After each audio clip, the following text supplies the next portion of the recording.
देखें कामरान, पहले तो मुझे समझ नहीं आया कि मजहर साहब की बात के अंदर मुझे कॉन्ट्रोडिक्शन लगी। एक तरफ वो कह रहे हैं कि तमाम तर नामसाइद हालात के बावजूद, तमाम तर जो है वो हमारे खिलाफ साजिश के बावजूद PMLN performed very well in 2018 के इलेक्शन।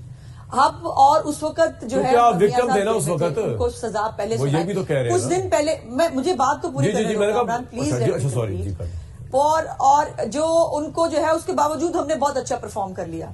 और अब वो केसेस मुझे वैसे माजरत के साथ परवेज शाह की भी ये इंप्रेशन से लगा और मजहर साहब ने भी, जैसे हमें कोई रियायत मिल गई है। यानी कमाल बात है जो जिस केस पे चार्ज ही गलत फ्रेम किया गया हो, जिसके ऊपर कहा गया हो जज साहब ने फैसले के अंदर कि करप्ट प्रैक्टिसेस का जो है वो कोई इनके ऊपर इल्जाम ही नहीं है। आमदन से ज्यादा सासे जो है वो बगैर किसी करप्शन के बने हैं, जिसको बाद में चीफ साहब ने भी पूछा कि ये कैसे मुमकिन होता है कि ये इल्जाम जो है करप्शन का है नहीं, लेकिन मैं आपको बताऊं वजह क्या है। यही परसेप्शन थी ना जो कैलेबरी रिपोर्ट के ऊपर क्रिएट की गई। आप